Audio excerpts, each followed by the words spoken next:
attorney practitioner extraordinaire.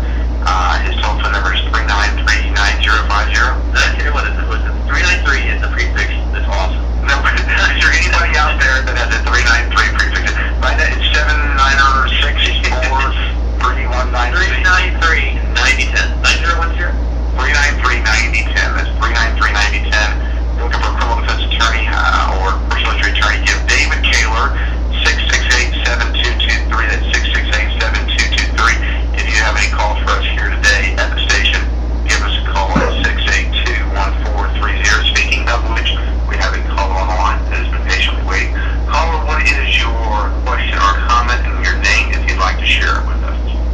Yes, sir. My name is Kessler, and I was wondering, the charge was domestic violence without violence, and I was wondering how I could get rid of a permanent injunction with no evidence to support crime.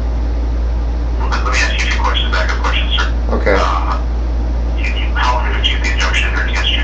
It's lifetime. And how long ago? 2003. And who was the person who received the injunction? Well, I'm not allowed to say her name legally, sir. Well, like, what relation were they to you? Ex-girlfriend.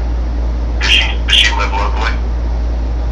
Yes, she's rode by my house a couple of times. She doesn't seem to be bothered with it. Okay, that's kind of important. We won't go into all the details, but there are reasons for this. I mean, if she's moved to New York City and you live down here, obviously it makes it a little bit easier, but Mark, give them a general overview as to what it takes to even have a shot at getting a permanent injunction dismissed. Well, in a situation where nothing has happened over what you're telling me an 8-year period, I think you have a pretty good shot. You have to do what's called a motion to dissolve the injunction.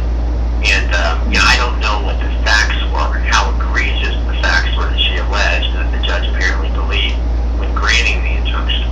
But ultimately, your big case and argument would be, hey, listen, nothing's happened over this period of time. I've had no contact with her. In fact, I have witnesses, and maybe you do, maybe you don't. I assume you live with people that say she has passed by my house and knows this is my house. And, there have been no issues, and I, want to be able to maybe follow this career path or get this particular scholarship or go to this school or whatever. And I want to be able to get this thing dissolved because it's hindering my life and nothing's happened since then. So ultimately, you get out of the courthouse and say, hey, or go to a lawyer, 393-9010, and ask to file a motion to dissolve the injunction. Does that answer your question, sir? Yes, sir, it does, but I'd like to say that my main concern with the injunction is not that she and I will have contact, but that I will not be able to defend myself with the failing economy and so forth. I'm not sure what you mean. Defend yourself. The rising crime rate, well, I'm not allowed to have a firearm as a result of it. Well, yeah, and that's and the way to get to that point to where you can get a firearm again is to do the motion to dissolve. In fact, give my office a call at 393-9010, and we'll talk about it just to get more specifics. But ultimately, it's a motion to dissolve, and you want to go along that line of thinking, in that line within your petition to have it dissolved, that line of thought, and articulating that to the judge. And he points out an interesting question. A lot of people do not realize this, Mark, is that an injunction carries with it some consequences regarding your ability to possess or own firearms. So if you've got an injunction, get this fellow maybe a hunter, for instance, and if he's out hunting, you can't get a puppy because you I don't know if you can't get a hunting license. You maybe have to get one, but you wouldn't be allowed to hunt with anything other than a bow and arrow or your bare hands. Whereas if you possess a firearm, even a hunting rifle, while there's an injunction against you, that's a criminal offense. And I know it's a federal offense, I believe it's a state offense as well. I believe you're right.